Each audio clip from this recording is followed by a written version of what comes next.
Le temps semblait s'étirer tandis que les yeux aguerris de Jackson Miller se fixaient sur la scène qui se déroulait devant lui. À 50 yards de là, partiellement cachée par les hautes herbes estivales du Yellowstone, une silhouette fauve se faufilait au ras du sol, la silhouette indubitable d'un lion adulte mâle. L'attention du prédateur était rivée sur quelque chose de petit qui se déplaçait dans la prairie, un enfant en bas âge, vêtu d'une veste rouge vif, âgé de 2 ans tout au plus, errant seul. Le cœur de Jackson martelait sa cage thoracique tandis que la panique familière lui serrait la poitrine. Pas ici, pas maintenant. Le bruit de la foule autour de lui s'estompa en un bourdonnement lointain tandis que des souvenirs de l'Afghanistan refluaient dans son esprit. Un autre enfant, un autre instant où chaque seconde comptait. À ses côtés, rangé, le berger allemand, sentit le danger avant tous les autres. Les muscles du chien se tendirent sous son épais pelage, un grondement sourd résonnant dans sa gorge. Sans attendre d'ordre, Rangé se lança en avant, ses puissantes pattes engloutissant la distance qui les séparait d'une tragédie certaine. Non, halta Jackson, sa voix à peine audible, tandis que le cauchemar se déroulait, les hanches du lion s'abaissèrent, la queue frémit, prélude indubitable d'une attaque. Le parc national de Yellowstone, étendu sur la nature sauvage du Wyoming comme une carte postale vivante, un vibrant kaléidoscope de forêts de pins, de prairies ondulantes et de geysers bouillonnant sous le vaste ciel bleu du Montana. Ce samedi de fin juin, la fête familiale annuelle avait attiré un nombre record de visiteurs. Les rires des enfants se mêlaient aux appels lointains de la faune sauvage. Jackson Miller n'avait pas voulu venir. À 38 ans, l'ancien spécialiste de la reconnaissance de la force de marine préférait la solitude de son petit chalet à la périphérie de West Yellowstone, où les seuls sons étaient le vent dans les pins et la présence rassurante des rangers. 8 ans avaient passé depuis l'Afghanistan, mais les souvenirs restaient d'une netteté incroyable, en particulier la dernière mission qui lui avait coûté toute son escouade. Le diagnostic était un trouble de stress post-traumatique, mais Jackson le connaissait sous un nom plus simple, la culpabilité. Rangé, son fidèle compagnon, était patiemment assis à ses côtés. Le berger allemand de 7 ans se tenait avec la même vigilance disciplinée qu'il avait montrée pendant son service militaire. Comme Jackson, Rangé portait des cicatrices invisibles. Initialement dressé par le meilleur ami de Jackson, David, Rangé avait été témoin de la mort de son premier maître lors de la même embuscade qui hantait les rêves de Jackson. L'homme et le chien s'étaient retrouvés dans un deuil partagé, formant un lien indéfectible par une guérison mutuelle. De l'autre côté du parc, Sarah Thompson manœuvrait son fauteuil roulant à travers le centre d'accueil bondé avec une détermination appliquée. L'accident de l'année précédente lui avait enlevé la capacité de marcher, mais pas son esprit. À 33 ans, la responsable de l'éducation des visiteurs refusait de laisser son handicap interférer avec sa passion pour faire découvrir les merveilles du Yellowstone. Ses yeux cherchaient constamment sa fille, Emma, âgée de 2 ans, qui gambadait à proximité sous le regard attentif d'un jeune bénévole garde forestier. Emma Thompson vivait dans un monde de merveilles silencieuses. Née avec un retard de développement affectant son langage, elle communiquait par des regards expressifs et des gestes déterminés. Ce qui lui manquait en mots, elle le compensait par sa curiosité. Son petit visage était perpétuellement incliné dans la contemplation des papillons, des fleurs ou ses préférés et les photographies de la faune prises par son père. Michael Thompson, à 35 ans, avait gravi les échelons jusqu'au poste de garde forestier principal spécialisé dans la faune grâce à son dévouement et à une compréhension presque surnaturelle du comportement animal. Aujourd'hui, il surveillait la dernière acquisition du parc, un sanctuaire pour animaux sauvages hébergeant des prédateurs secourus, dont César, un lion mâle de 8 ans récemment sauvé d'un zoo privé fermé où des années de mauvais traitements l'avaient rendu méfiant envers les humains. Aucun d'eux n'aurait pu prédire comment leur vie allait se croiser. La matinée avait commencé sous de bons auspices lors de la fête familiale du Yellowstone. Des banderoles flottaient dans la douce brise estivale, annonçant des activités allant aux cérémonies de remise de badges de jeunes gardes forestiers aux visites d'observation de la faune. Pour Jackson Miller, même le passage de l'entrée du parc avait nécessité une bataille contre l'anxiété qu'il avait tenue à l'écart pendant des années. Son thérapeute avait appelé cela une exposition graduée, de petits pas dans le monde dont il s'était retiré après l'Afghanistan. 1 heure seulement, s'était-il promis, serrant la laisse de Rangé plus fort que nécessaire. Alors qu'il traversait le parking, le berger allemand sentit sa tension, se pressant contre la jambe de Jackson en signe de soutien silencieux. Il ferait une boucle, puis retournerait au chalet. Jackson avait choisi la matinée pour éviter la foule, mais la fête familiale avait attiré les visiteurs plus tôt que prévu.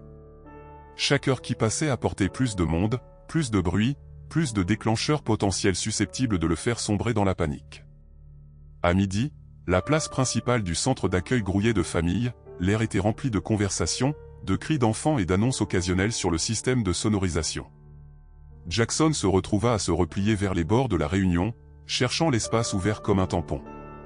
Ranger resta vigilant à ses côtés, les oreilles constamment tournées pour suivre les sons environnants. Ils avaient presque atteint le calme relatif du sentier nature lorsque le comportement de Ranger changea soudainement. Sa posture se raidit, son nez se leva, un gémissement bas se forma dans sa gorge. « Qu'est-ce que c'est, mon garçon » murmura instantanément Jackson, en alerte. Des années de travail ensemble lui avaient appris à faire confiance à l'instinct du chien, implicitement.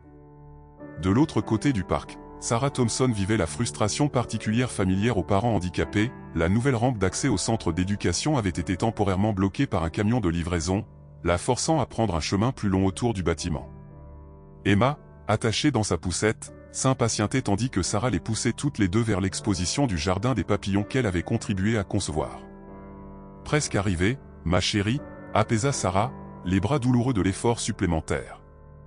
La bénévole qui aidait habituellement avec Emma avait appelé pour signaler son absence, laissant Sarah seule jusqu'à la fin du service de Michael au sanctuaire de la faune. Le jardin des papillons marquait la limite entre la zone des visiteurs et le début des zones plus restreintes. Sarah gara son fauteuil roulant à l'entrée, transférant Emma sur ses genoux pour mieux lui montrer les délicats monarques et les vanesses qui flottaient parmi les fleurs sauvages. « Regarde, Emma », lui dit-elle en guidant le regard de sa fille, « vois comment leurs ailes bougent. » Pendant un précieux instant, mère et fille partagèrent la simple merveille de la nature. Puis la radio de Sarah crépita d'un message urgent du centre d'accueil. Un groupe de touristes âgés avait besoin d'une assistance immédiate après qu'un membre de leur groupe ait subi un coup de chaleur.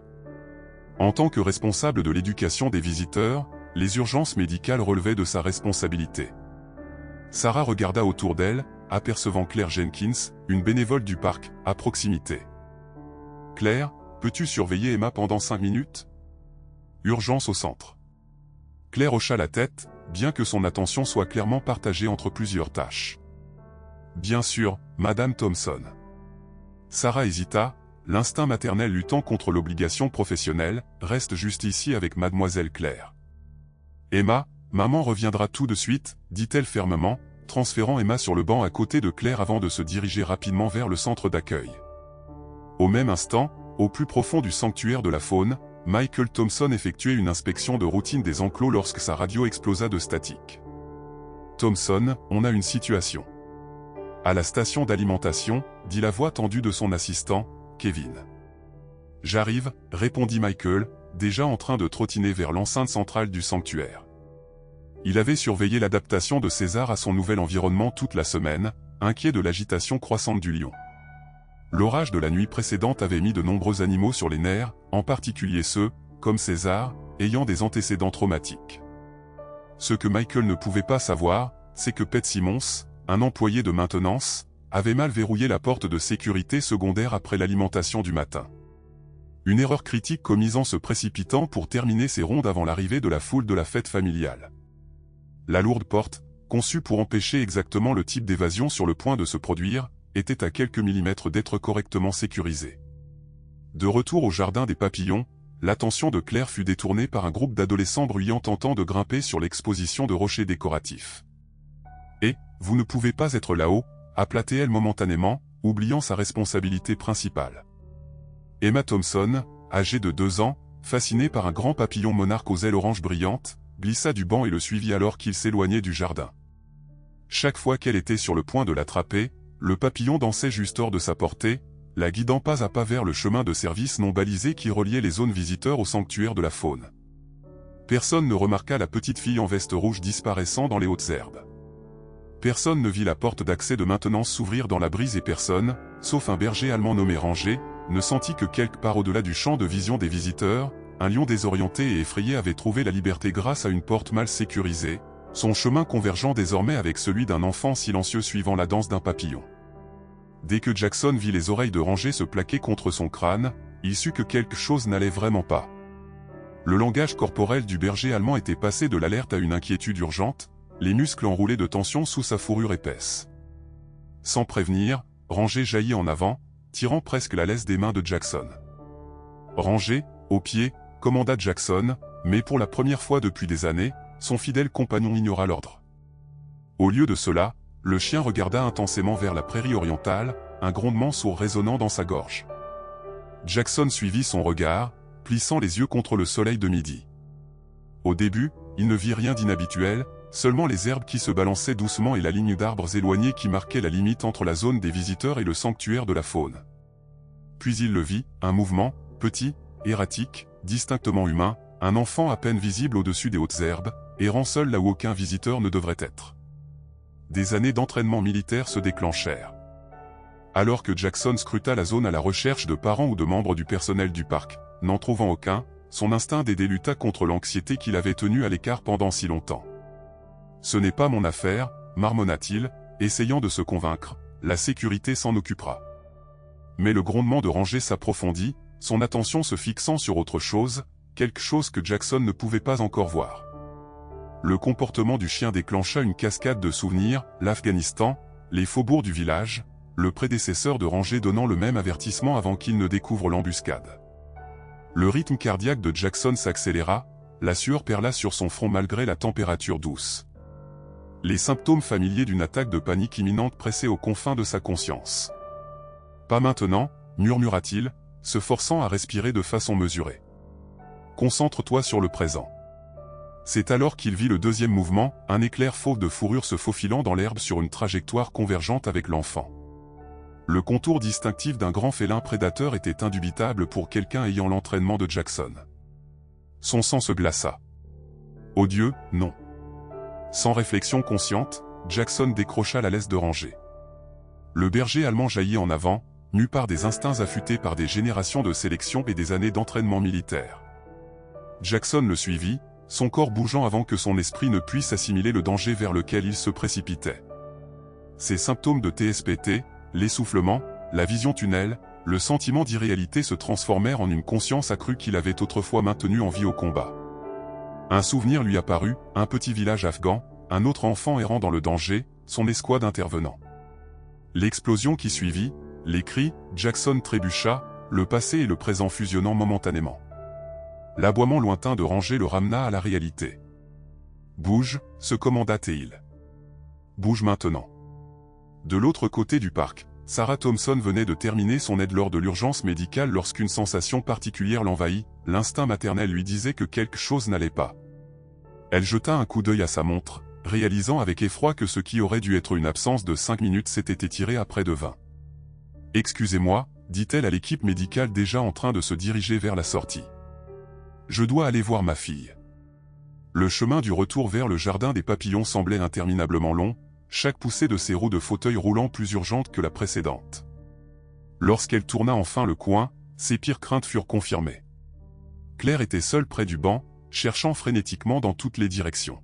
« Où est-elle » demanda Sarah, la voix aiguë de peur. « Où est Emma » Le visage de Claire pâlit.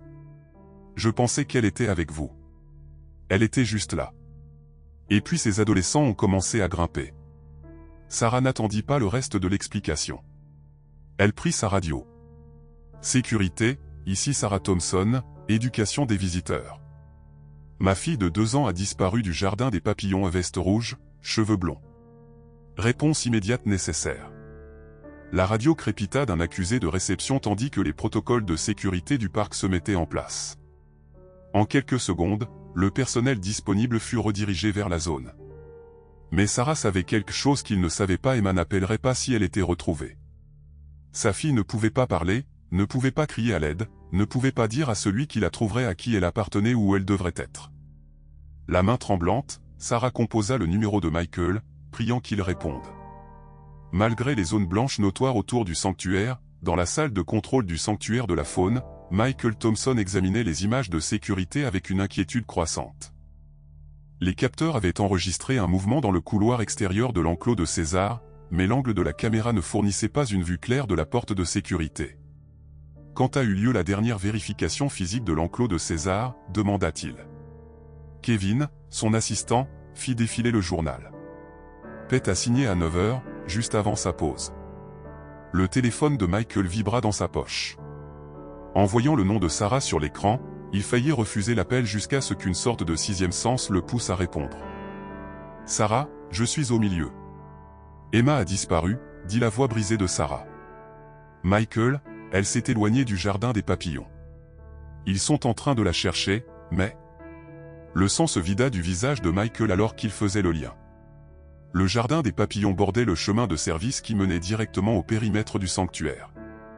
Si Emma avait suivi ce chemin et si César s'était échappé, Kevin, déclenchez le code rouge, ordonna Michael, déjà en train de courir vers la sortie, sanctuaire entièrement verrouillé, possible évasion d'un prédateur et envoyer tous les rangers disponibles à la limite orientale de la prairie.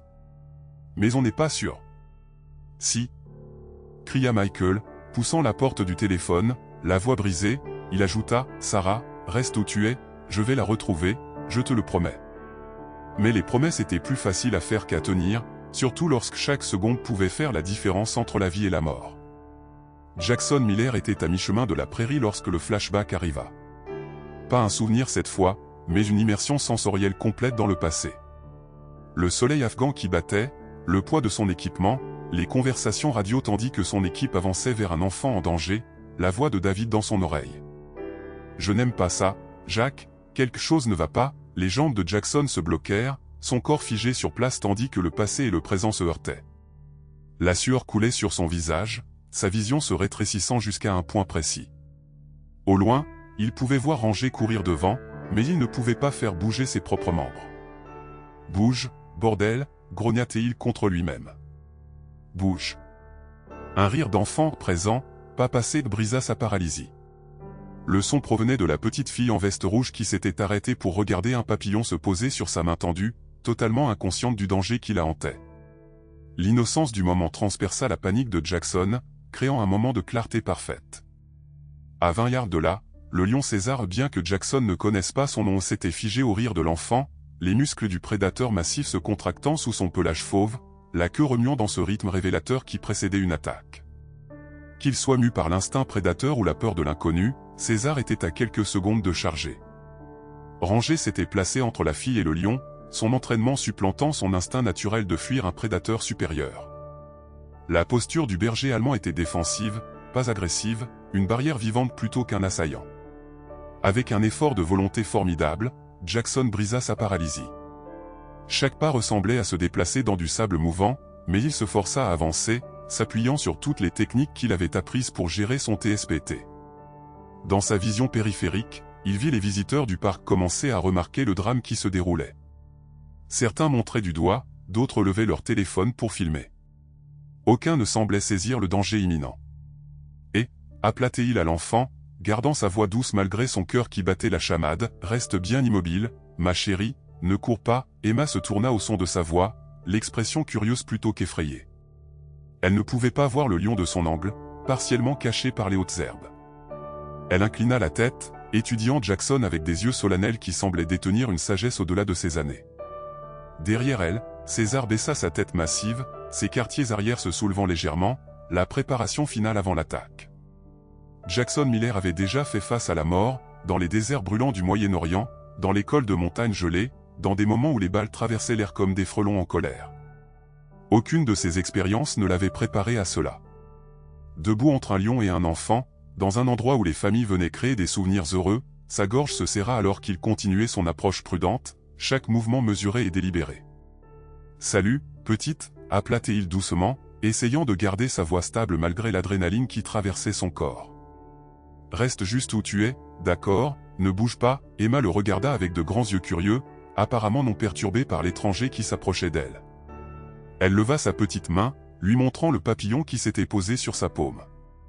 Le geste innocent fit serrer le cœur de Jackson d'une protection féroce qu'il n'avait pas ressentie depuis des années.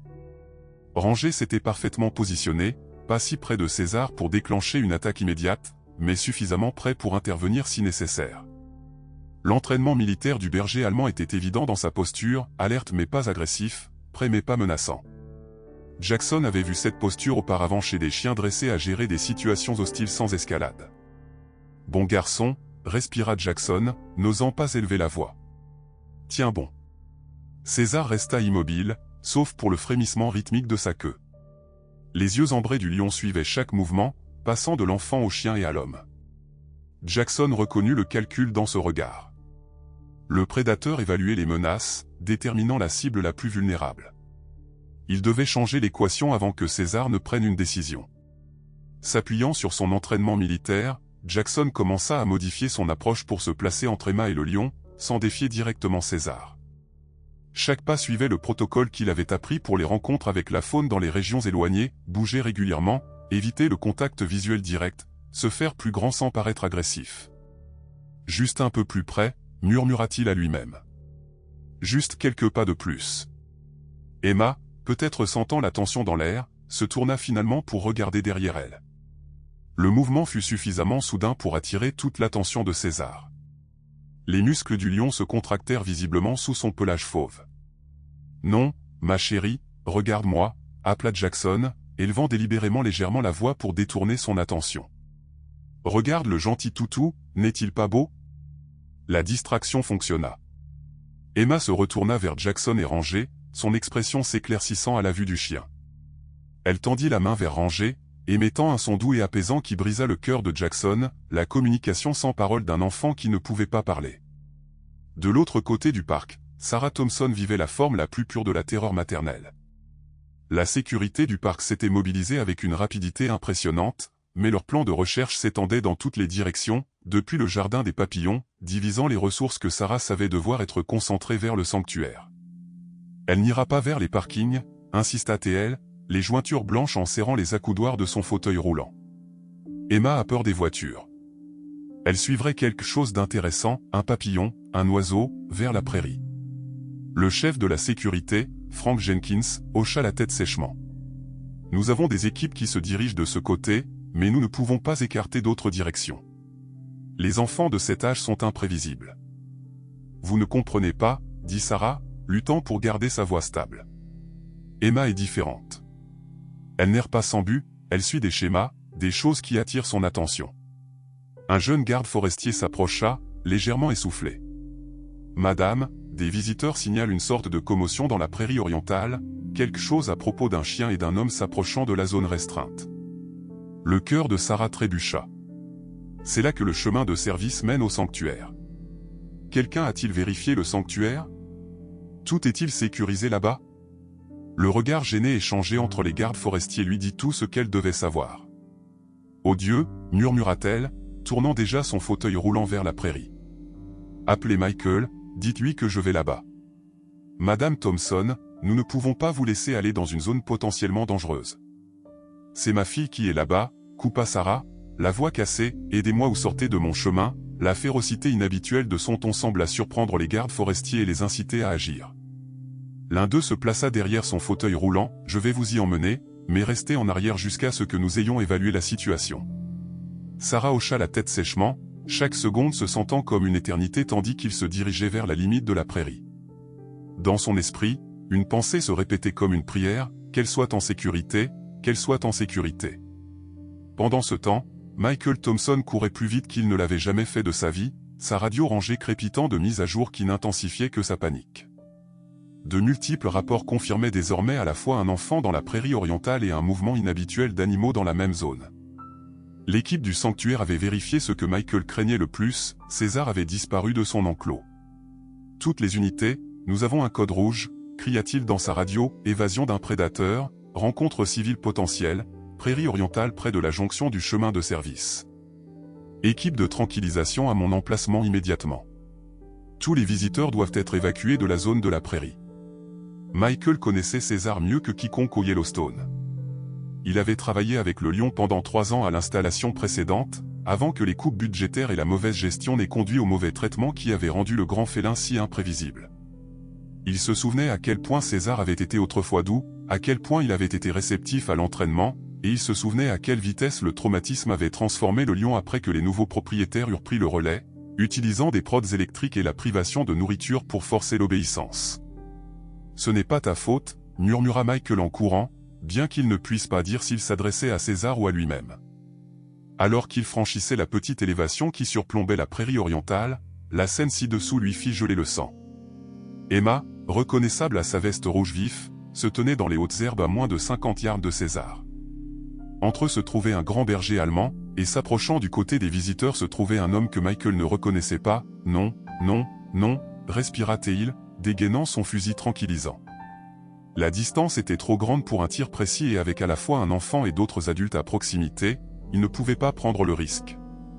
Il devait se rapprocher, mais tout mouvement soudain pourrait déclencher une attaque de César. Sa radio crépita à nouveau.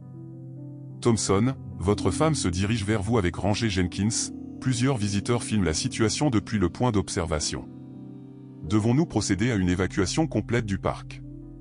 Michael prit une décision en une fraction de seconde, négatif, maîtriser la situation, ramener les visiteurs, établir un périmètre, mais minimiser les mouvements.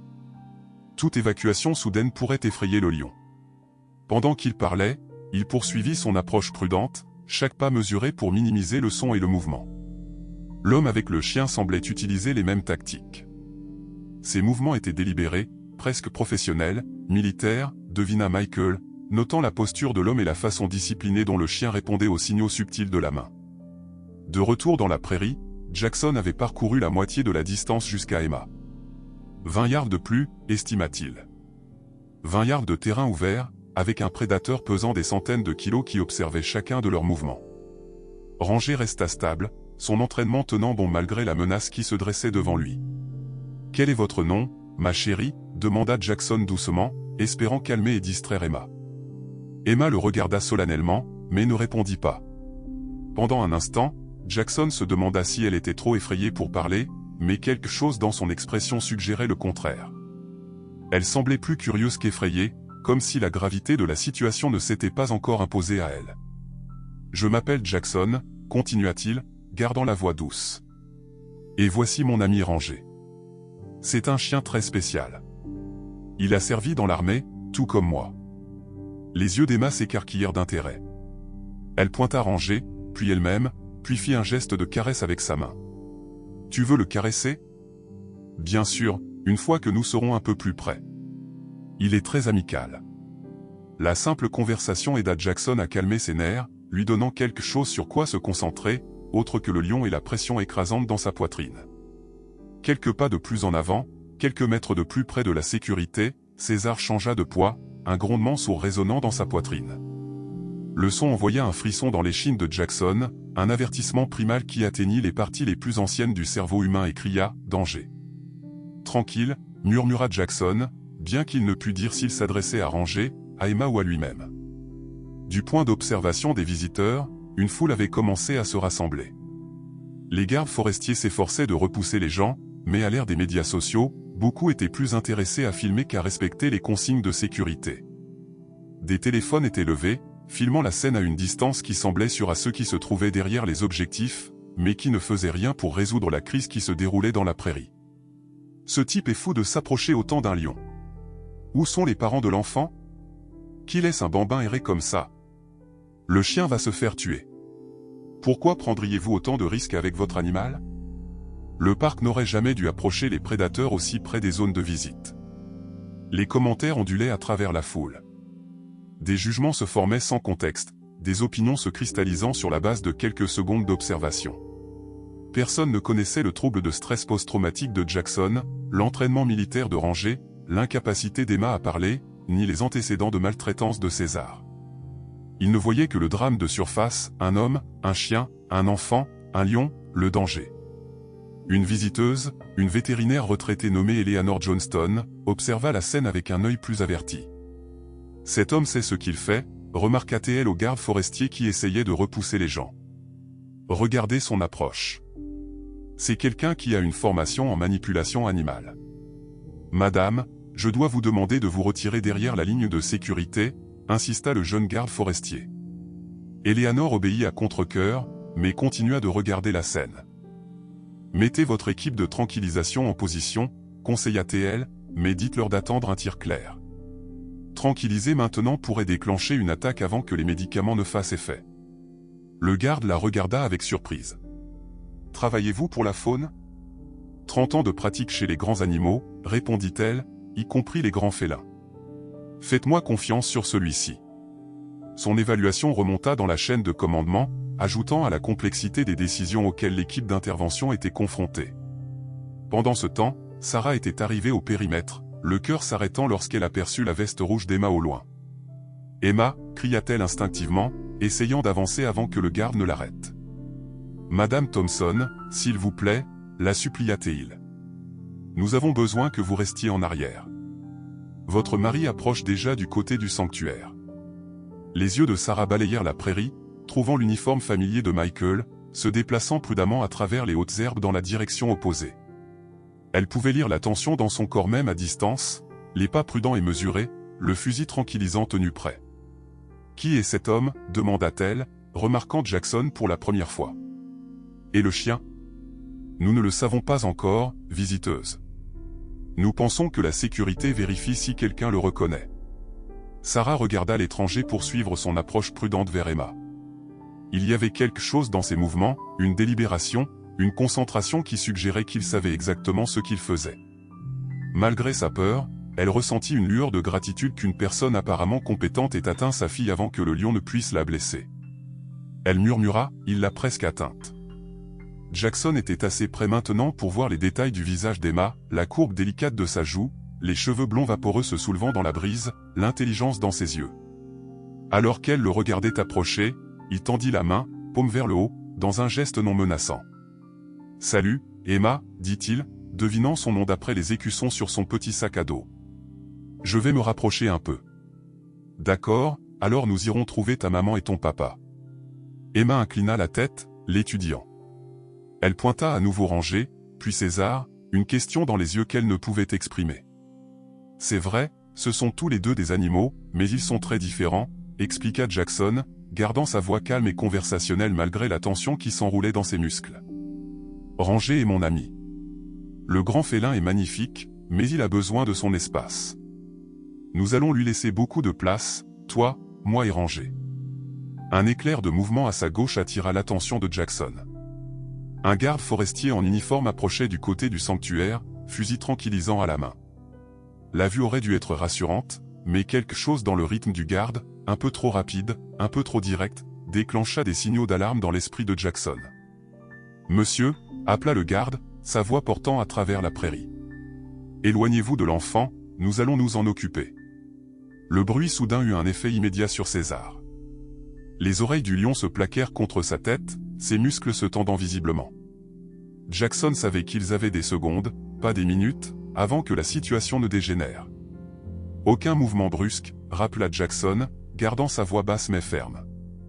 Le lion se prépare à charger. Il put voir le moment où le garde reconnut le danger. Son rythme ralentit, son approche devenant plus mesurée, mais le mal était fait. César avait été surpris et maintenant ses instincts prédateurs étaient pleinement engagés.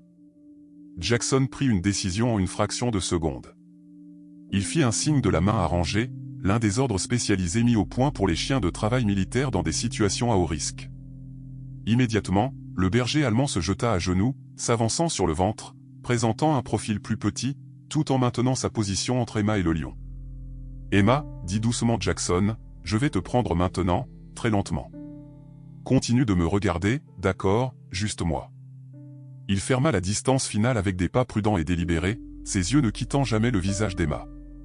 Lorsqu'il l'atteignit, il s'agenouilla lentement et en douceur à côté d'elle, ouvrant les bras.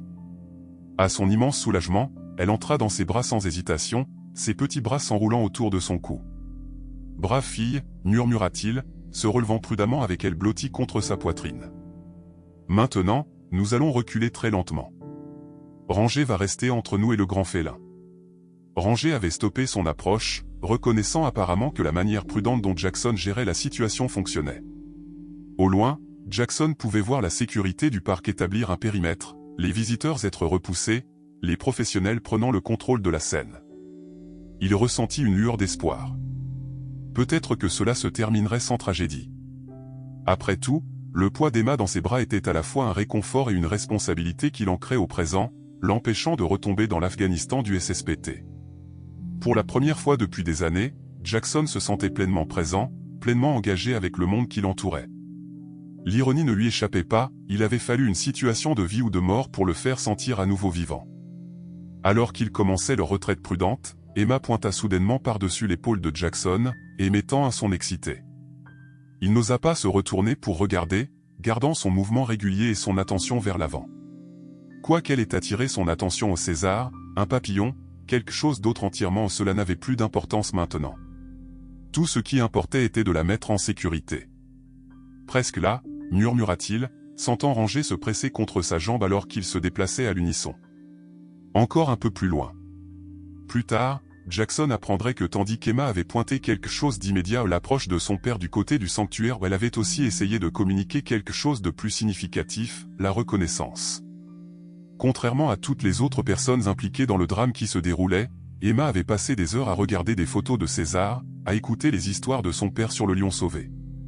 Pour elle, César n'était pas simplement un prédateur dangereux, mais un individu spécifique que son père avait autrefois connu et soigné. Mais à ce moment-là, tout ce que Jackson savait, c'est qu'à chaque pas en arrière, il se rapprochait de la sécurité et s'éloignait du désastre. Le poids de l'enfant dans ses bras, la pression de Ranger contre sa jambe, la présence vigilante du garde forestier avec son fusil tranquillisant, formaient tous une chaîne ténue de protection dans une situation équilibrée sur le fil du rasoir. Du point d'observation, Sarah Thompson regarda le cœur battant à la gorge tandis que l'étranger emportait sa fille loin du danger.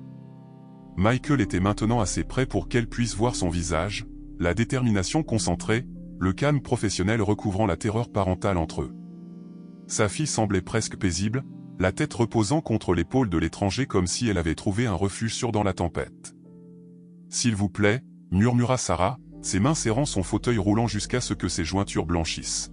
« S'il vous plaît, sortez-la de là. » Le moment où César chargea resta gravé dans la mémoire de Jackson comme une photographie, l'ondulation des muscles sous la fourrure fauve, le rassemblement silencieux de la puissance, la fraction de seconde de parfaite immobilité avant de libérer une force dévastatrice. 200 livres de prédateur, évolué pendant des millénaires pour abattre des animaux 3 fois plus gros que lui, maintenant entièrement concentré sur l'homme, emportant un enfant loin de son territoire. Jackson enregistra le changement de posture de César par instinct plus que par observation consciente. « Ranger, engage-toi », commanda-t-il, sa voix plus aiguë qu'il ne l'avait prévu. Le berger allemand répondit instantanément. Des années d'entraînement militaire surpassant l'instinct naturel. Au lieu de fuir le prédateur plus grand, Ranger se déplaça pour intercepter. Un missile concentré de fourrure et de discipline. Emma a dû sentir la tension soudaine. Elle serra ses petits bras plus fort autour du cou de Jackson, enfouissant son visage contre son épaule. « Ça va », murmura-t-il, même s'il accéléra sa retraite, prudent de ne pas se lancer dans une course à toute allure qui pourrait déclencher l'instinct de poursuite de César. « Nous allons bien. 20 mètres jusqu'au périmètre de sécurité, 15. » Chaque pas semblait prendre une éternité, le sol sous ses pieds inégal et perfide. Derrière lui, il entendit les sons distinctifs de l'avancée de César, la respiration lourde, le glissement des pattes dans les hautes herbes, le grondement sourd s'approfondissant en quelque chose de plus primal. Puis vint l'aboiement plus aigu de Ranger, suivi d'un rugissement tonitruant qui sembla faire vibrer l'air lui-même. « Ne tirez pas », cria Michael Thompson à l'équipe de tranquillisation maintenant assemblée au périmètre. Aucun tir clair avec le chien en jeu, le cœur de Michael martelait contre ses côtes alors qu'il regardait le berger allemand se positionner directement sur le chemin de César. Le chien utilisait des tactiques défensives, contrairement à tout ce qu'il avait vu en dehors des chiens de travail militaire. Non pas attaquer directement, mais créer de l'espace par des mouvements calculés, ne cédant du terrain que pour se repositionner et bloquer à nouveau. Cela gagnait de précieuses secondes pour l'étranger qui portait Emma. « Monsieur », appela l'un des gardes du périmètre, 10 mètres de plus et nous pourrons extraire l'enfant. Michael hocha la tête de façon brusque, son attention divisée entre l'homme qui se retirait, le chien défensif et l'état de plus en plus agité de César. Il reconnut les signes, le lion n'était pas seulement territorial ou chasseur. Il présentait le comportement erratique typique d'un animal ayant des antécédents de traumatisme déclenchés par le stress et les mouvements brusques. « Thompson à toutes les unités », appela-t-il dans sa radio. « Soyez informés. Objet, l'animal présente une réaction traumatique. Les protocoles de confinement standard peuvent aggraver la situation. » Sarah regarda du périmètre, une main pressée contre sa bouche pour étouffer un cri, alors que César se jeta soudainement en avant, faiblissant vers Ranger avant de se rediriger vers Jackson et Emma. La manœuvre était calculée, intelligente, exactement ce qui faisait des lions des prédateurs si efficaces. Ranger se remit rapidement, se coupant à nouveau entre eux, mais l'écart s'était dangereusement rétréci. « Michael, faites quelque chose », cria-t-elle, sa voix rauque de peur. Michael avait déjà pris sa décision, rompant avec le protocole standard. Il avança plutôt que de reculer, se déplaçant régulièrement vers César par son flanc. Et, aplatait-il en utilisant le ton spécifique qu'il avait autrefois employé pendant les séances d'entraînement de César. César, concentre-toi ici pendant une fraction de seconde. Le lion hésita, la tête massive se tournant vers la voix familière. Dans cette brève fenêtre de distraction, Jackson couvrit 5 mètres de plus vers la sécurité, le périmètre étant maintenant alléchant de près. C'est tout, continua Michael, sa voix stable, malgré la terreur qui le traversait. Souviens-toi de moi, grand gars, les yeux sur moi. L'attention de César hésita, les instincts anciens luttant contre les fragments d'entraînement ancrés dans sa mémoire. Le lion arrêta son avancée, la tête oscillant entre Michael et Jackson qui se retiraient, clairement incertain sur lequel se concentrer. C'était l'ouverture dont Jackson avait besoin. Avec une dernière poussée de vitesse contrôlée, il couvrit la distance restante jusqu'au périmètre de sécurité, où les gardes l'encerclèrent immédiatement, lui et Emma, créant un bouclier humain. « Je l'ai, » dit une garde, tendant la main vers Emma. « Monsieur, veuillez vous mettre derrière la ligne maintenant. » Mais Emma s'accrocha à Jackson, ses petits doigts s'enfonçant dans sa chemise, le visage toujours enfoui contre son épaule. « Non, » dit Jackson, sa voix rauque d'effort. Elle a peur. Laissez-moi continuer à la tenir. La garde hocha la tête, les guidant tous les deux vers une zone de soins médicaux où Sarah attendait, le visage blafard de soulagement et de terreur persistante. « Emma » cria-t-elle, avançant en fauteuil roulant. « Oh, Dieu merci !» Ce n'est qu'alors qu'Emma relâcha son emprise sur Jackson, se retournant au son de la voix de sa mère, son petit visage éclairé de reconnaissance, les bras tendus vers Sarah, même si elle restait silencieuse. Pas de pleurs, pas d'appel, juste l'expression physique pure du désir de sa mère. Jackson transféra doucement Emma sur les genoux de Sarah, regardant leur étreinte, le petit corps de l'enfant fondant dans la protection de sa mère. L'intimité du moment lui serra la gorge d'émotion. Elle était très courageuse, dit-il doucement, elle n'a pas paniqué. Une fois que Sarah leva les yeux vers lui, les larmes coulant sur son visage. « Merci » murmura-t-elle. « Je ne sais pas qui vous êtes, mais merci d'avoir sauvé ma fille. » Le moment de connexion fut brisé par un gémissement de douleur venant de l'extérieur du périmètre. La tête de Jackson se releva brusquement, les yeux s'écarquillant d'horreur lorsqu'il vit la patte massive de César frapper le flanc de Ranger, en voyant le berger allemand rouler dans l'herbe. Ranger. Le nom jaillit de la gorge de Jackson comme une douleur physique. Sans pensée consciente, il se dirigea vers la ligne de périmètre. « Monsieur, vous ne pouvez pas retourner là-bas, » dit le chef de la sécurité, se plaçant sur son chemin. « La situation n'est pas maîtrisée. » Jackson l'entendit à peine, son attention entièrement portée sur Ranger, qui s'était débattu pour se relever malgré le coup. Le chien favorisait son côté droit, le sang obscurcissant sa fourrure, mais sa position restait défensive, se plaçant toujours entre César et les humains. « C'est mon chien » dit Jackson, sa voix descendant sur le ton de silence mortel qui avait autrefois fait pâlir les nouvelles recrues. « Déplacez-vous. » Michael avait réduit la distance jusqu'à César, attirant l'attention du lion par la voix et des signes de la main familiers. Cela fonctionnait, en quelque sorte. La posture agressive de César s'était légèrement adoucie, la tête penchée dans une reconnaissance apparente, mais le lion restait trop agité pour un rappel complet, une obéissance. « Tranquille, César » apaisa Michael, gardant son mouvement lent et délibéré. « Tranquille, grand gars. » Il était périphériquement conscient de l'équipe de tranquillisation se déplaçant en position optimale, conscient aussi du chien blessé maintenant debout malgré sa blessure. Ce qu'il ne voyait pas, c'était Jackson Miller glissant devant les gardes du périmètre, se déplaçant avec l'efficacité silencieuse d'un homme ayant une expérience du combat. La première chose que Michael sut du retour de Jackson fut le sifflement doux et distinctif, 3 notes dans une tonalité descendante qui firent dresser les oreilles du berger allemand blessé. Michael risqua un coup d'œil par-dessus son épaule, les yeux s'écarquillant lorsqu'il vit Jackson s'approcher accroupi, les mains vides, la posture non menaçante. « Qu'est-ce que vous faites, diable ?» siffla Michael, déchiré entre se concentrer sur César et s'occuper de cette nouvelle complication. « Récupérez mon chien » répondit simplement Jackson, sa voix assez forte pour atteindre Michael sans surprendre César. « Gardez l'attention du félin, j'ai juste besoin de 10 secondes. » Quelque chose dans le ton de l'étranger, la certitude absolue, la compétence calme, fit décider Michael de lui faire confiance. 10 secondes, acquiesça-t-il, tournant toute son attention vers César. Ensuite, l'équipe de tranquillisation tire. Claire. Jackson hocha la tête, poursuivant son approche prudente vers Rangé. Le berger allemand resta en position, l'entraînement surpassant son instinct de retourner vers son maître. C'était un témoignage de la discipline du chien et du lien de confiance absolu entre eux. Rangé, retraite, commanda doucement Jackson, utilisant la phrase de rappel spécialisée qui indiquait que le chien devait reculer sans abandonner complètement sa posture protectrice. Retraite stratégique. Rangé commença à reculer vers Jackson, maintenant le contact visuel avec ses armes et réduisant progressivement la distance jusqu'à son maître. Le mouvement attira l'attention de César, sa tête massive se retournant vers le chien qui se retirait. Michael vit le changement immédiatement. « César, les yeux sur moi », appela-t-il en claquant vivement dans ses mains. Le son surprit le lion en le faisant regarder à nouveau de son côté, gagnant de précieuses secondes pour l'effort de récupération de Jackson du périmètre. Sarah regarda le cœur battant à la gorge, Emma serrée contre sa poitrine.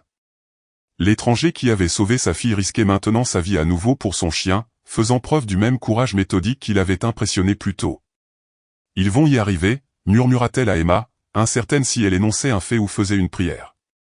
Le tableau était équilibré sur le fil du rasoir, Michael retenant l'attention de César, Jackson atteignant presque Rangé, l'équipe de tranquillisation attendant son moment et des douzaines de témoins retenant collectivement leur souffle. Dans ce moment suspendu, personne n'anticipait le joker qui bouleverserait le délicat équilibre. Claire Jenkins, volontaire au parc, accablée de culpabilité après qu'Emma se soit égarée sous sa surveillance, avait suivi Sarah sur les lieux. Maintenant, voyant le drame se dérouler, elle se glissa sous le ruban de périmètre en criant « Je peux aider ». J'ai suivi un cours sur le comportement animal. Son apparition soudaine et sa voix forte brisèrent le calme fragile. La tête de César se jeta vers la nouvelle menace, les lèvres se retroussant dans un rictus.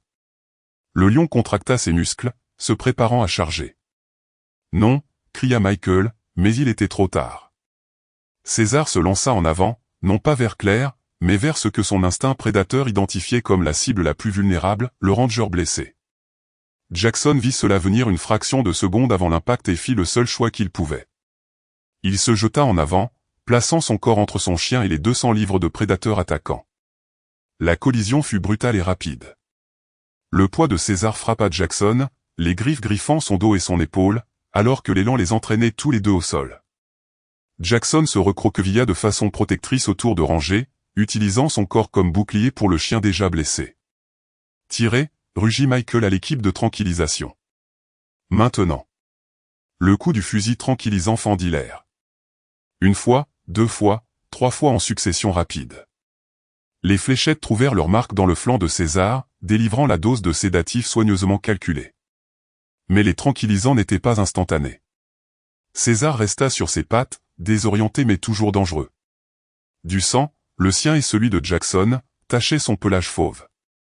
Michael avança, attirant l'attention de plus en plus floue du lion. Ici, César, appela-t-il, utilisant l'ordre qui avait autrefois été associé à des récompenses. Viens ici, mon garçon. Que ce soit grâce aux fragments d'entraînement ou aux effets initiaux du sédatif, César hésita, puis fit un pas hésitant vers Michael, puis un autre. À chaque pas, ses mouvements devenaient plus laborieux, les puissants muscles répondant plus lentement alors que les médicaments pénétraient dans son flux sanguin. C'est ça, encouragea Michael, maintenant le contact visuel alors qu'il reculait vers le côté du sanctuaire de la prairie. De cette façon. L'équipe de tranquillisation avança prudemment derrière Michael. Des fléchettes supplémentaires prêtes, mais elles n'étaient pas nécessaires. César fit un pas de plus chancelant, puis s'affaissa sur ses hanches, la tête massive tombant alors que le sédatif faisait pleinement effet. Un autre moment et il s'effondra sur le côté, la conscience s'éteignant. Ce n'est qu'alors que Michael porta son attention sur l'homme gisant immobile dans l'herbe, toujours recroquevillé de façon protectrice autour de son chien blessé. Le berger allemand, malgré ses propres blessures, gémissait anxieusement, essayant de lécher le visage de son maître. « Appelez les médecins maintenant », cria Michael, courant vers Jackson. « Homme à terre, nous avons besoin d'une assistance médicale immédiate. » Lorsqu'il atteignit le côté de Jackson, Michael put voir l'étendue des dégâts, de profondes lacérations sur le dos et l'épaule, du sang imbibant la chemise déchirée. Il appuya sa veste rangée contre les pires blessures, essayant d'arrêter le saignement. « Et, reste avec moi », le pressa-t-il, notant avec alarme à quel point Jackson était devenu pâle. « Les médecins arrivent, tu vas bien aller. » Les yeux de Jackson s'ouvrirent, flou au début, puis se précisant lorsqu'ils trouvèrent le visage de rangé près du sien. « Va-t-il bien » demanda-t-il, la voix à peine au-dessus d'un murmure. « Ton chien est blessé, mais vivant » l'assura Michael. « Grâce à toi, tout comme ma fille est vivante grâce à toi. » La compréhension apparut dans les yeux de Jackson. « Vous êtes son père » Michael hocha la tête, la gorge serrée d'émotion. « Michael Thompson. La petite fille que vous avez sauvée est Emma, ma fille, et je vais m'assurer que vous et votre chien receviez les meilleurs soins possibles. » Jackson réussit un léger sourire avant que ses yeux ne se referment à nouveau, la douleur et la perte de sang faisant leur effet. Rangé posa sa tête sur la poitrine de Jackson, le chien fidèle refusant de quitter le côté de son maître, malgré le vétérinaire du parc qui essayait maintenant d'examiner ses propres blessures. Alors que l'équipe médicale arrivait avec des civières, Sarah regardait du périmètre, Emma toujours serrée contre elle. L'enfant regardait la scène avec une attention solennelle, son petit visage reflétant non pas la peur mais l'inquiétude. Elle pointa Jackson et Rangé, puis porta sa main à sa poitrine, dans un geste que Sarah reconnut comme leur signe privé de douleur. « Oui, ma chérie » murmura Sarah, les larmes coulant sur son visage. « Ils sont blessés parce qu'ils t'ont sauvé, mais nous allons les aider maintenant. » Emma hocha la tête comme si cela avait un sens parfait, puis se blottit plus près de sa mère, apparemment satisfaite de l'assurance que l'homme et le chien qui avaient risqué tout pour elle seraient pris en charge en retour. Au milieu du chaos et du bain de sang, ce fut un moment de confiance pure et simple, la croyance d'un enfant que ceux qu'elle aimait pouvaient réparer les choses à nouveau. Alors que l'équipe médicale chargeait Jackson sur une civière, le vétérinaire du parc convainquit enfin Rangé de permettre l'examen seulement en permettant au chien de rester aux côtés de son maître. Le berger allemand boita aux côtés de la civière, ignorant sa propre douleur, pour rester avec Jackson. « Ils devront aller dans des installations séparées » commença l'un des médecins. « Non » interrompit fermement Michael, « ils restent ensemble. L'homme a failli mourir pour ce chien et le chien était prêt à mourir pour ma fille.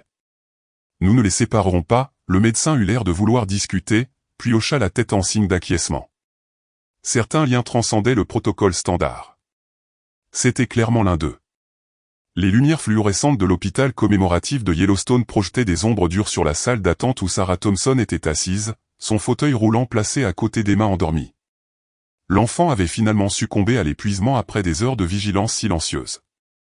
Son petit corps était recroquevillé dans une position inconfortable que seuls les enfants peuvent trouver confortable.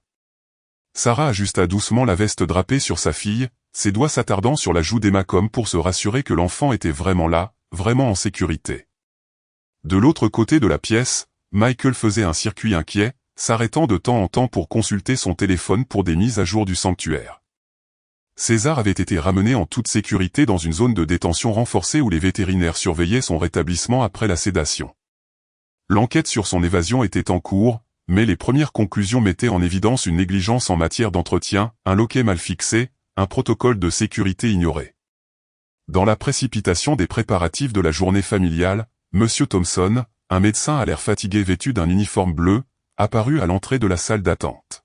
« J'ai des nouvelles de M. Miller. » Michael se précipita pour rejoindre Sarah, posant sa main sur son épaule, tandis qu'ils faisaient face ensemble au médecin. « Jackson Miller a subi des blessures importantes », commença le médecin en consultant son presse-papier.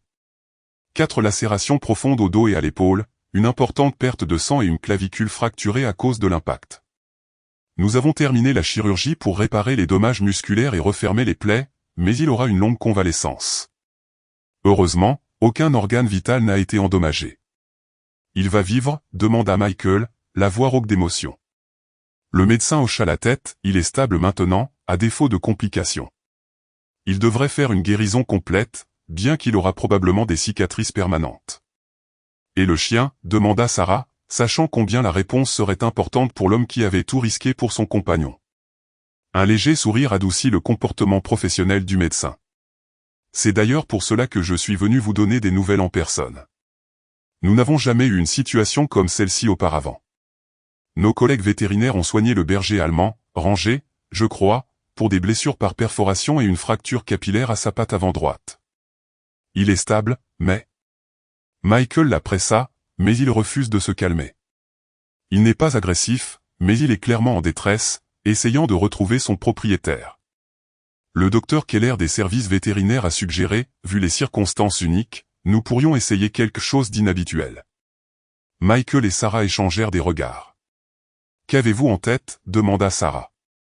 30 minutes plus tard, après avoir signé des dérogations et tenu des consultations rapides avec l'administration de l'hôpital, Ranger fut soigneusement installé sur une palette spéciale à côté du lit d'hôpital de Jackson. La patte blessée du berger allemand était immobilisée dans un plâtre, ses autres blessures étaient bandées, mais ses yeux étaient vifs et fixés sur son propriétaire inconscient. Au moment où il fut placé assez près pour voir et sentir Jackson, les gémissements anxieux du chien cessèrent, remplacés par un profond soupir qui sembla libérer des heures de tension. « Je n'ai jamais autorisé quelque chose de tel, » admit l'administrateur de l'hôpital, regardant de la porte. « Mais ce sont des circonstances extraordinaires. »« Merci, » dit simplement Michael, pour eux deux. Dehors, dans le couloir, loin de l'ouïe sensible de Rare, Thompson parlait tranquillement avec le docteur Keller, le vétérinaire. « Ranger a subi des blessures importantes en défendant votre fille, » expliqua le docteur Keller. « Les blessures par perforation ont heureusement évité les vaisseaux sanguins principaux, mais la fracture de la patte nécessitera des semaines d'activité restreinte pour guérir correctement. Cependant, je suis plus préoccupé par d'éventuelles réponses traumatiques. » Sarah fronça les sourcils. Réponse traumatique.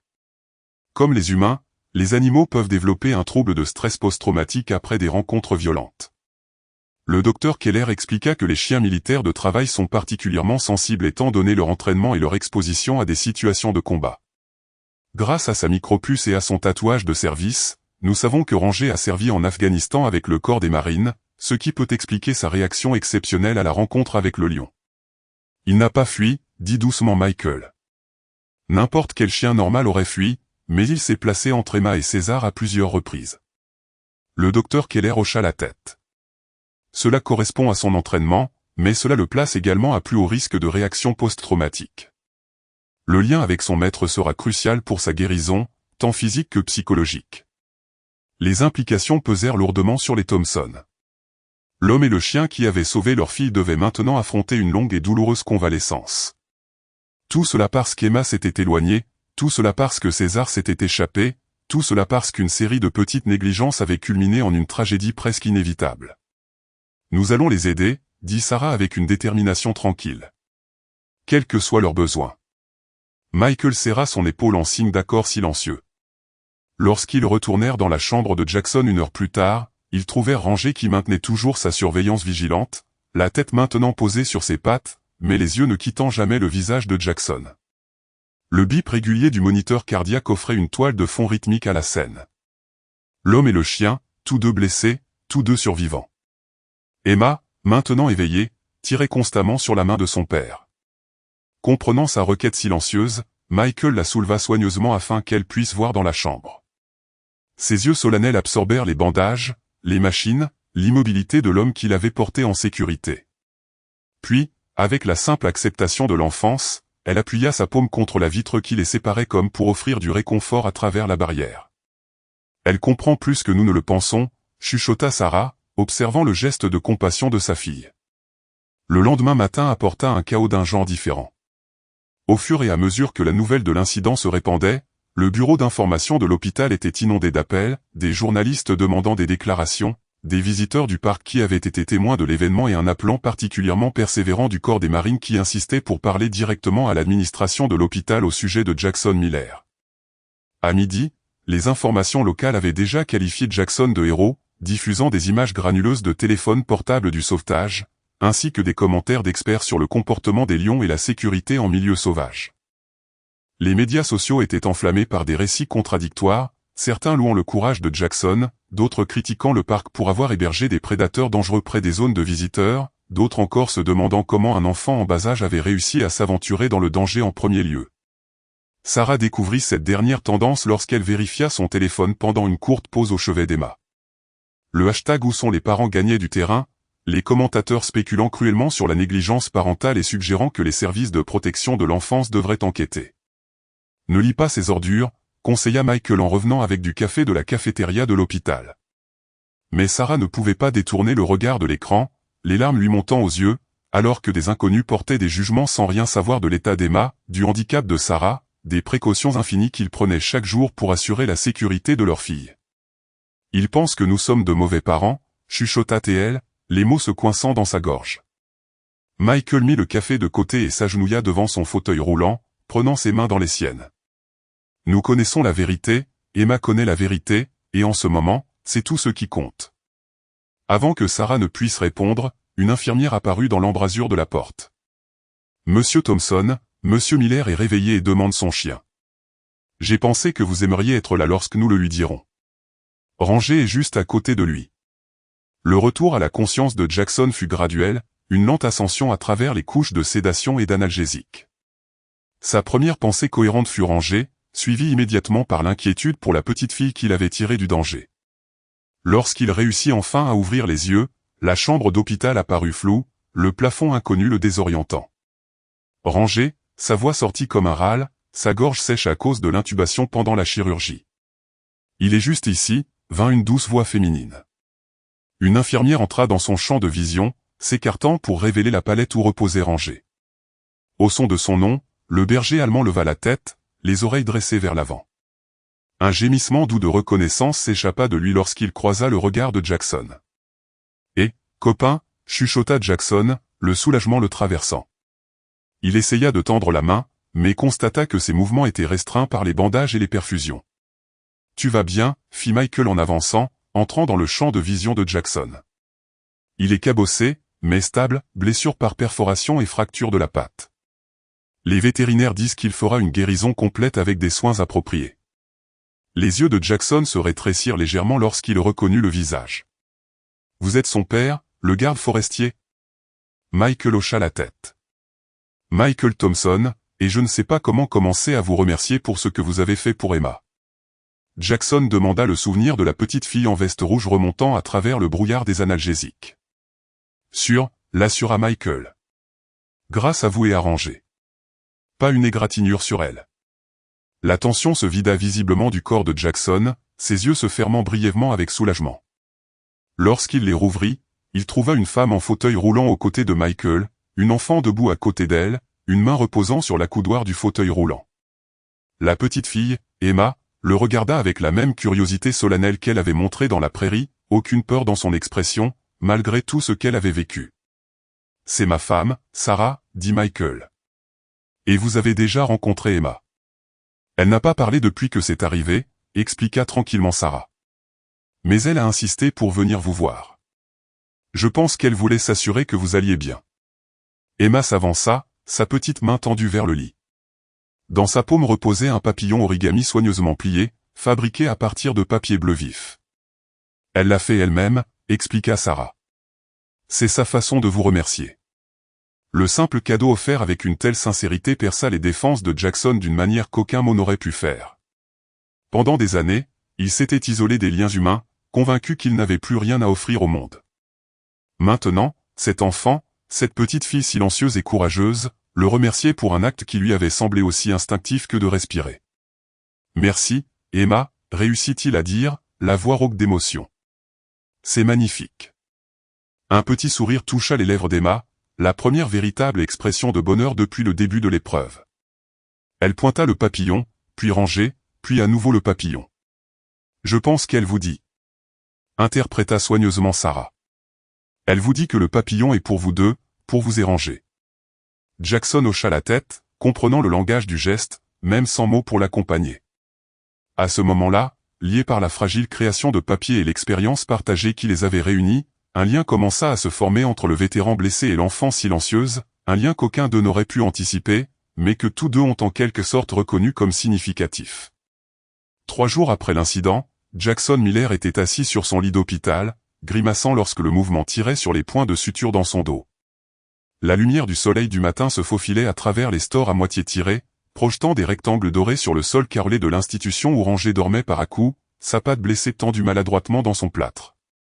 Les oreilles du berger allemand se tressaillaient à chaque bruit venant du couloir, une vigilance qui n'avait pas diminué malgré l'environnement sûr.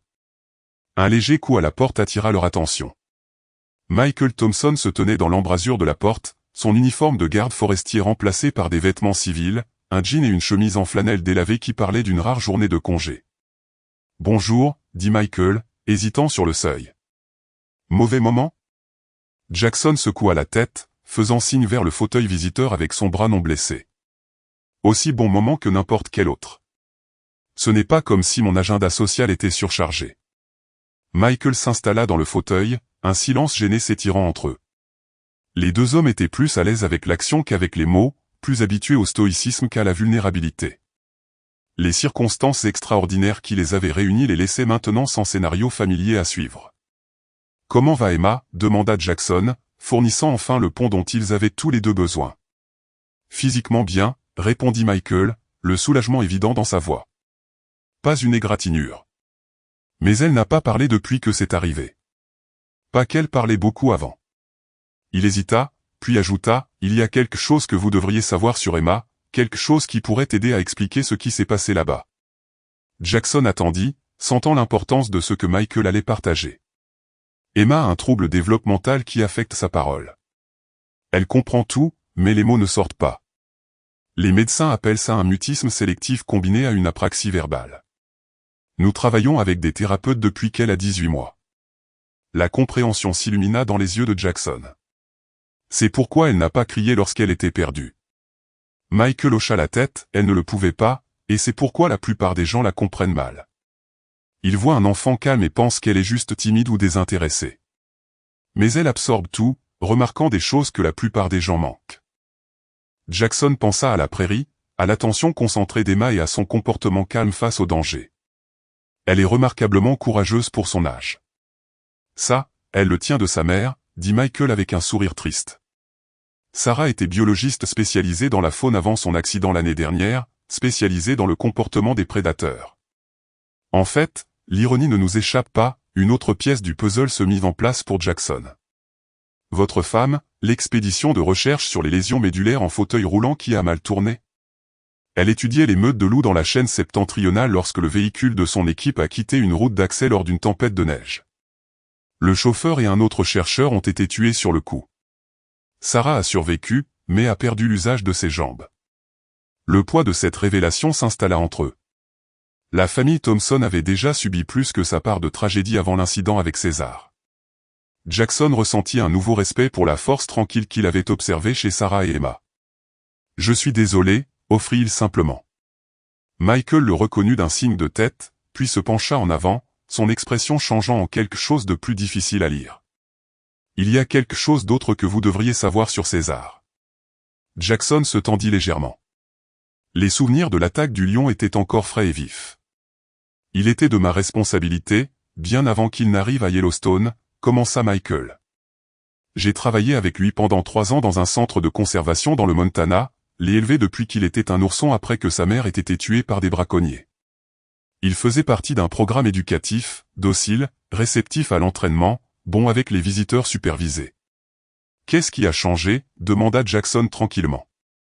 Les mains de Michael se serrèrent involontairement, coupe budgétaire. Le centre a été vendu à des investisseurs privés qui voulaient le transformer en attraction routière, le profit avant le bien-être. Ils ont licencié la plupart du personnel spécialisé, y compris moi, et ont fait venir des gens qui ne connaissaient rien aux grands félins. Ils ont commencé à utiliser des méthodes que je n'aurais jamais autorisées, des aiguillons électriques, la privation de nourriture, tout pour faire en sorte que les animaux se produisent sur commande pour les clients payants. Jackson sentit un frisson le traverser, la rage familière de voir des abus sur des êtres sans défense. Combien de temps ? 8 mois, avant que la protection des animaux ne s'en mêle. À ce moment-là, les dégâts étaient faits. César est devenu imprévisible, agressif envers les soigneurs. Ils allaient l'euthanasier, mais j'ai fait tout ce que j'ai pu pour qu'il soit transféré au nouveau programme de sanctuaire de Yellowstone. L'image devenait plus claire maintenant, non seulement l'incident lui-même, mais le réseau complexe de circonstances qui l'avait précédé. Vous essayez de le sauver. Je pensais pouvoir réparer les dégâts, la voix de Michael craqua légèrement. Le réhabiliter avec des soins appropriés, des limites appropriées, et au lieu de cela, j'ai failli faire tuer ma propre fille. La culpabilité brute dans la voix de Michael fit écho chez Jackson, une résonance parfaite avec sa propre expérience de l'échec et de la responsabilité. Avant qu'il ne puisse répondre, un autre coup à la porte les interrompit. Un homme en uniforme impeccable du corps des Marines se tenait sur le seuil, sa posture impeccable, malgré son âge, quelque part dans la cinquantaine, devina Jackson, avec l'aspect fatigué de quelqu'un qui avait passé sa vie sur le terrain, le major Blackwood. Jackson, dit Jackson, la reconnaissance immédiate, malgré les années écoulées depuis leur dernière rencontre. Je ne m'attendais pas à vous voir ici, monsieur. Colonel Blackwood, corrigea maintenant l'homme en entrant dans la pièce. Ses yeux balayèrent l'état de Jackson, puis se posèrent sur Ranger, avec une reconnaissance indubitable. Je ne m'attendais pas à être ici, Miller, jusqu'à ce que votre nom et celui de Ranger arrivent sur mon bureau par des canaux inhabituels. Michael se leva, sentant le changement d'atmosphère. Je devrais vous laisser un peu d'intimité. En fait, dit Blackwood, vous voudrez peut-être rester, Ranger Thompson. Cela vous concerne aussi. La surprise de Michael d'être appelé par son nom était évidente. Vous savez qui je suis. Blackwood hocha la tête sèchement. Lorsqu'un marine décoré de la force de reconnaissance et un chien militaire de travail sauve l'enfant d'un garde forestier d'une attaque de lion, les gens dans certains milieux prennent note, surtout lorsque ce chien porte l'identifiant de service d'un maître précédemment signalé comme tué en action. La pièce devint silencieuse. Le seul son, le bip régulier du moniteur cardiaque de Jackson, soudainement plus prononcé dans le silence. David Thompson, continua Blackwood en regardant directement Michael. Votre frère, je crois, tué dans une embuscade près de Kandahar en 2015. Le visage de Michael perdit sa couleur. Que dites-vous? Jackson ferma brièvement les yeux, le moment qu'il avait à la fois redouté et inconsciemment recherché pendant des années, arrivant enfin avec l'inévitabilité d'un long règlement différé. David était le maître d'origine de Ranger, dit-il tranquillement. Mon meilleur ami, ma responsabilité. Vous connaissiez mon frère, la voix de Michael contenait à la fois de l'espoir et de l'accusation. Tout ce temps au parc, vous n'avez rien dit. Je ne le savais pas, admit Jackson. Pas avant de voir votre badge d'identité pendant l'incident. Thompson n'est pas un nom exactement rare. Et David n'a jamais mentionné que son frère était garde forestier, juste qu'il avait de la famille dans le Montana qui travaillait avec la faune. Blackwood se racla la gorge. Le dossier officiel indique que le sergent David Thompson est mort en sauvant des civils locaux lors d'une embuscade. Ce qu'il n'indique pas, c'est qu'il est mort en sauvant un enfant qui s'était égaré dans un échange de tirs, ou que son chien militaire de travail, Ranger, a été réaffecté au sergent Miller par la suite, à la demande explicite de Thompson dans son testament. Les parallèles étaient trop précis pour être une coïncidence, trop parfaits pour être autre chose que le sombre sens de l'ironie de l'univers. Deux frères qui ne se sont jamais rencontrés, liés par un chien, par le devoir, par l'expérience partagée de se placer entre l'innocence et le danger. Michael s'affaissa dans le fauteuil, la révélation le frappant avec une force physique. David est mort en sauvant un enfant. Vous étiez là, hocha la tête Jackson. Les souvenirs qu'il avait passés des années à essayer d'enterrer remontaient maintenant à la surface avec une clarté cristalline. Nous effectuions une patrouille de routine dans un village à la périphérie de Kandahar. Les renseignements suggéraient que des sympathisants talibans pourraient l'utiliser comme point de passage, mais les habitants avaient toujours été amicaux envers notre unité. La chambre d'hôpital s'estompa autour de lui tandis qu'il parlait, remplacé par la poussière et la chaleur de l'Afghanistan, le poids de son équipement, la vigilance constante nécessaire pour rester en vie en territoire hostile. Un enfant s'est éloigné du village, peut-être 4 ans. Un petit garçon a réussi à passer le périmètre que notre unité avait établi. David l'a repéré en premier, a remarqué qu'il se dirigeait directement vers une zone que nous n'avions pas nettoyée pour les engins explosifs improvisés. La voix de Jackson resta stable, mais ses yeux avaient pris le regard vide familier à tous ceux qui avaient vu le combat. David est allé après lui, Ranger à ses côtés.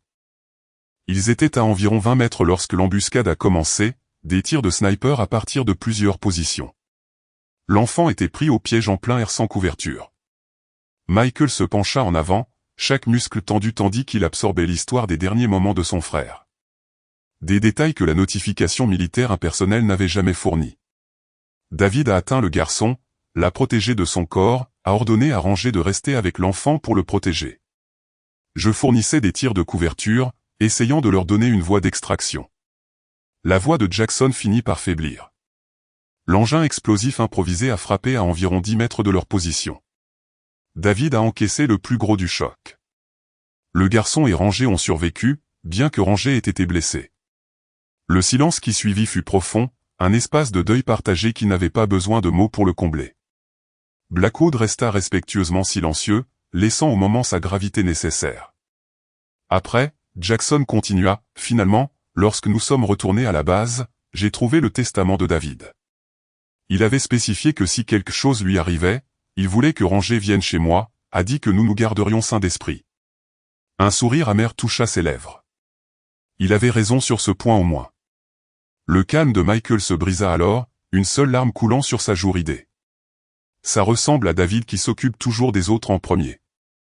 Votre frère était l'un des meilleurs marines avec lesquels j'ai jamais servi, dit formellement Blackwood. Son sacrifice a non seulement sauvé l'enfant, mais aussi 3 autres membres de son unité qui auraient été sur la trajectoire directe de l'engin explosif improvisé.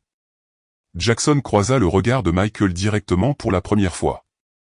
Je suis venu à Yellowstone à cause de lui. Il a toujours parlé de cet endroit, de la façon dont son frère travaillait avec la faune, de la façon dont c'était le plus bel endroit d'Amérique. A dit que lorsque sa tournée se terminerait, il amènerait Ranger ici. Le laisserait courir librement pendant un moment. Vous êtes venu pour me retrouver, réalisa Michael, pour me parler de David. Jackson secoua la tête. Je suis venu parce que je le lui avais promis, mais je n'ai jamais trouvé le courage de vous approcher. Le trouble de stress post-traumatique a rendu cela difficile. Plus facile de vivre simplement en marge, d'emmener Ranger faire des randonnées dans les endroits calmes du parc. La révélation resta suspendue entre eux, la connaissance que pendant des années, ils avaient orbité autour de la vie de l'autre, inconsciemment liés par une perte partagée et des promesses non tenues. Tout ce qu'il avait fallu pour les réunir était un autre enfant en danger. Un autre moment de choix entre la sécurité et le devoir. Blackwood se racla la gorge. Il y a quelque chose d'autre que vous devriez tous les deux savoir, le chien Ranger, son dossier militaire, n'a jamais été correctement clos. Techniquement, il est toujours considéré comme en service actif, en congé de maladie prolongé après l'incident de Kandahar. Qu'est-ce que cela signifie, demanda Michael. Cela signifie, répondit Blackwood, que ces soins médicaux relèvent de la juridiction militaire. Le corps des marines s'occupe des siens, y compris des animaux de service. Couverture vétérinaire complète, rééducation, tout ce dont il a besoin. L'offre était significative. Des soins vétérinaires spécialisés pour les blessures de Ranger coûteraient des milliers, potentiellement plus que ce que Jackson pourrait se permettre dans sa situation actuelle. Mais la condition qui l'accompagnait était tout aussi claire, Ranger retournerait sous la surveillance militaire. Il ne retournera pas en service, dit catégoriquement Jackson. Il en a assez fait. Blackwood secoua la tête. Je ne propose pas de déploiement, Miller, mais une rééducation appropriée sous la supervision du corps des marines.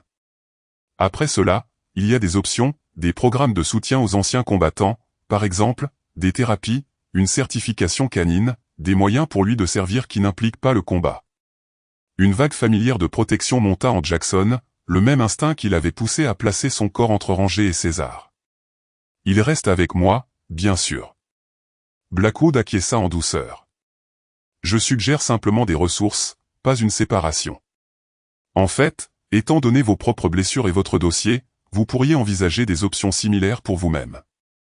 Le corps des marines a considérablement étendu son initiative de soutien aux anciens combattants ces dernières années. L'implication était claire, une aide était offerte non seulement à Ranger, mais à Jackson lui-même, un moyen de sortir de l'isolement qu'il avait choisi après l'Afghanistan. C'était, à sa manière, autant une bouée de sauvetage que les soins médicaux offerts à son chien. Au pied du lit, Ranger leva la tête, les yeux noirs se déplaçant entre les 3 hommes, comme s'il suivait la conversation. Malgré ses blessures, sa posture restait alerte, attentive, l'attitude d'un chien qui comprenait le devoir à un niveau plus profond que l'entraînement. J'y réfléchirai, dit enfin Jackson, le plus près qu'il puisse arriver de l'acceptation. À ce moment-là, Michael, qui était resté silencieux tout au long de cet échange, parla soudain avec une certitude tranquille, quoi que vous décidiez, vous ne le ferez pas seul. Mon frère vous a confié Ranger. Le moins que je puisse faire, c'est d'honorer cela en vous aidant tous les deux. L'offre resta suspendue dans l'air entre eux, pas de charité, mais la reconnaissance d'un lien forgé par le sacrifice partagé et une connexion inattendue.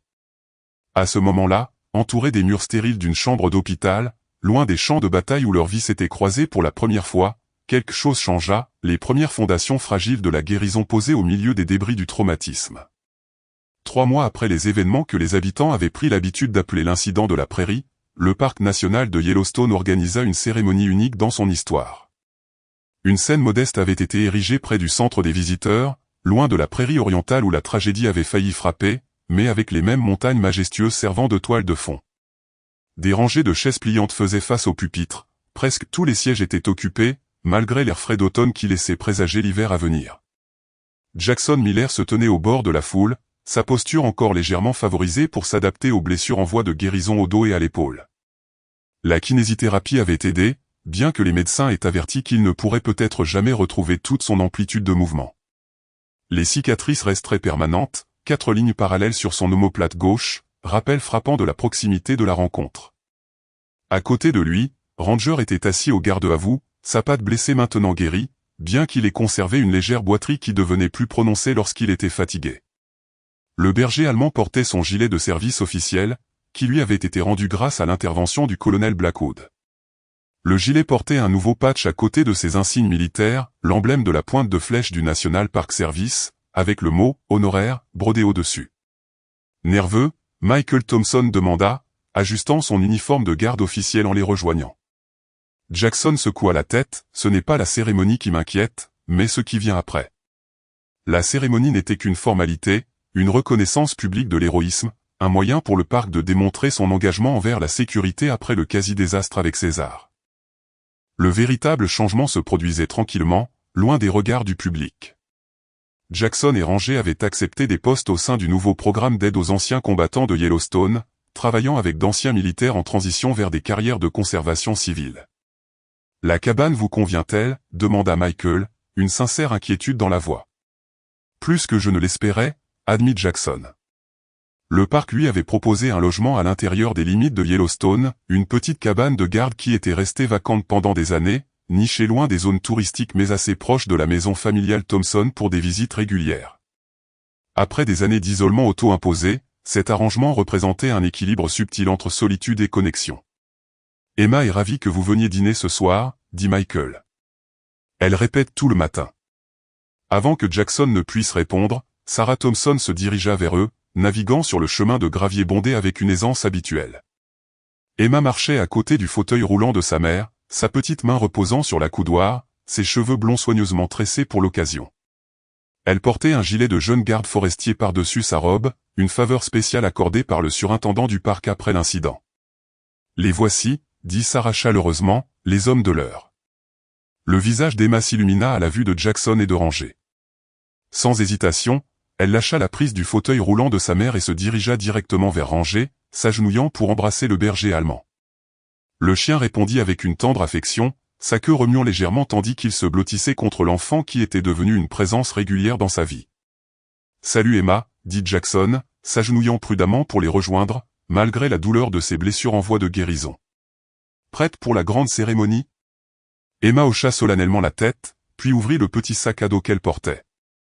De l'intérieur, elle sortit un morceau de papier plié et le tendit à Jackson avec une gravité cérémonielle.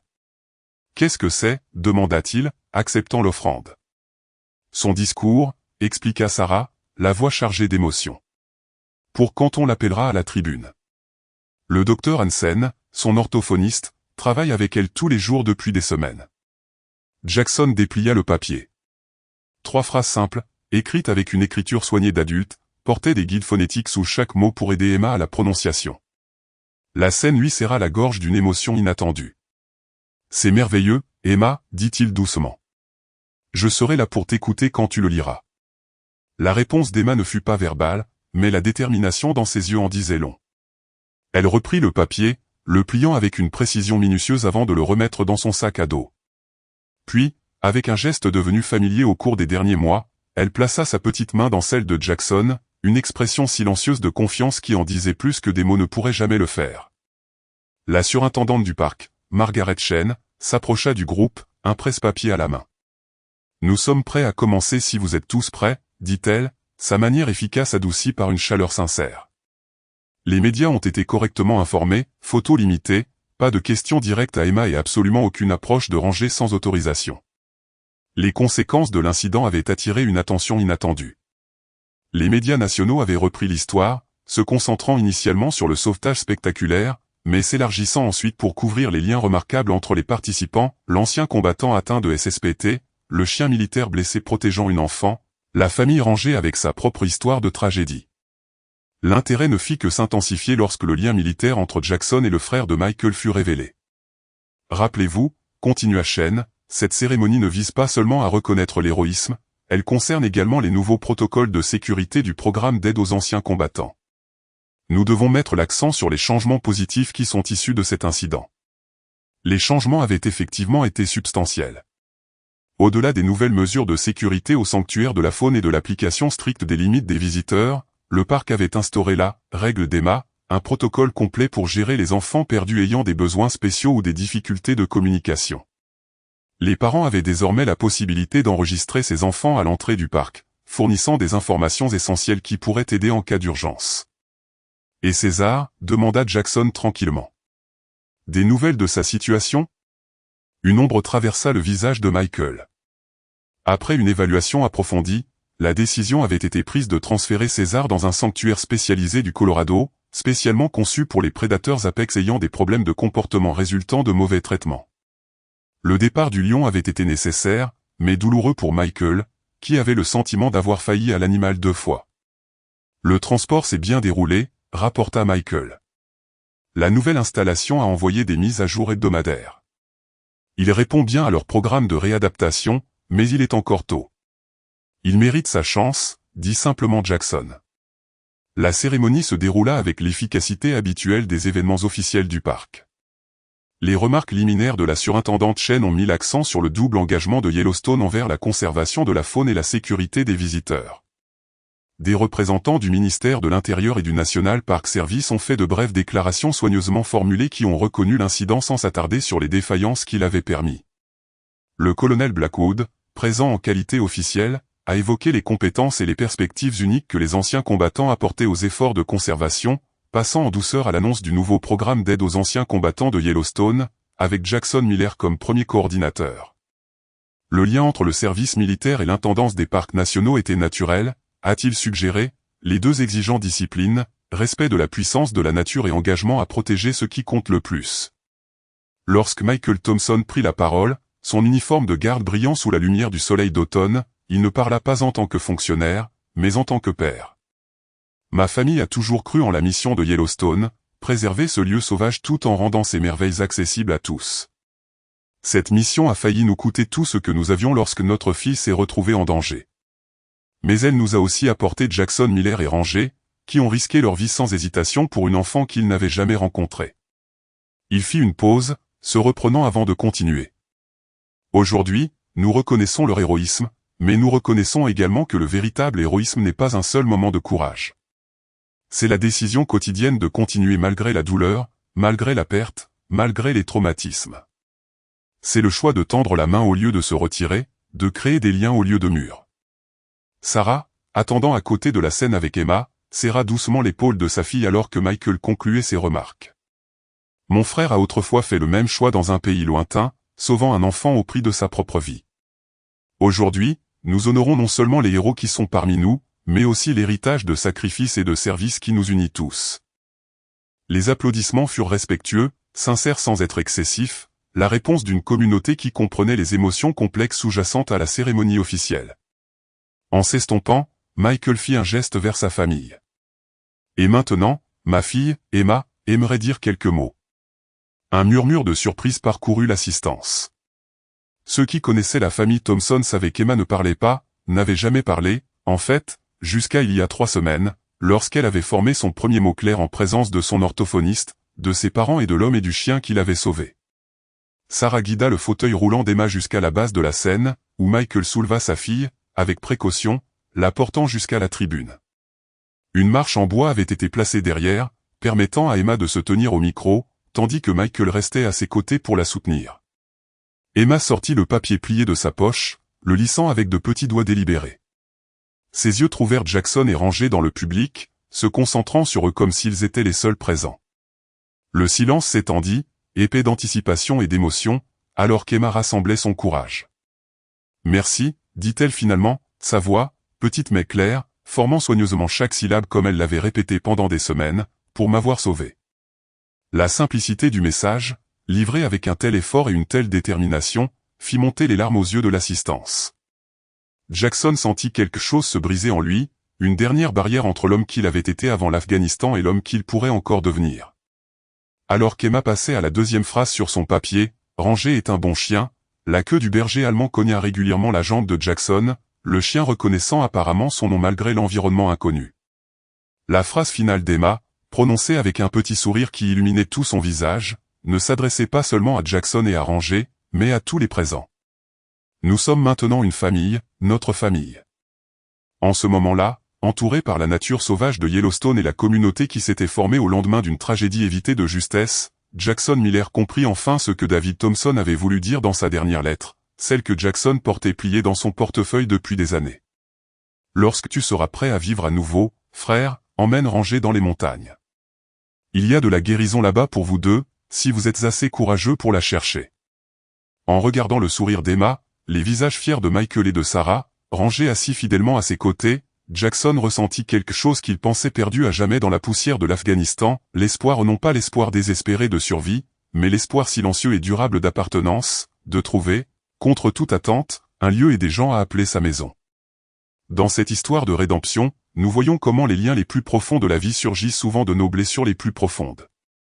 Jackson Miller est rentré d'Afghanistan un homme brisé, hanté par le souvenir de ceux qu'il n'avait pas pu sauver, s'isolant d'un monde qui n'avait plus de sens. Comme beaucoup de notre génération qui ont servi dans des conflits lointains ou qui ont surmonté des tragédies personnelles, Jackson a construit des murs au lieu de ponts. Pourtant, lorsque le destin a mis une enfant silencieuse en danger, quelque chose de dormant en lui s'est réveillé. Par son courage et son sacrifice, Jackson n'a pas seulement sauvé la vie d'Emma, il a retrouvé la sienne. Cette histoire nous rappelle que nos cicatrices, qu'elles soient visibles ou cachées sous la surface, ne doivent pas définir notre avenir. Le lien qui s'est formé entre un ancien combattant blessé, un chien militaire et une famille marquée par ses propres tragédies parle de vérités que nous comprenons profondément à notre âge, les deuxièmes chances se présentent sous des formes inattendues, la famille peut se trouver, et non pas seulement naître. Et la guérison se produit souvent lorsque nous allons au-delà de notre douleur pour aider les autres. Alors que nous naviguons dans nos propres années d'automne, puissions-nous nous rappeler que le but et la connexion restent à notre disposition, quelles que soient les batailles que nous avons menées ou les pertes que nous avons subies. Certaines blessures ne guérissent jamais complètement, mais à travers elles, la lumière trouve toujours un chemin. J'espère que vous avez apprécié l'histoire d'aujourd'hui. Abonnez-vous à la chaîne pour ne pas manquer d'autres histoires comme celle-ci. Laissez un j'aime et commentez ci-dessous ce que vous avez pensé de l'histoire. À bientôt dans la prochaine vidéo.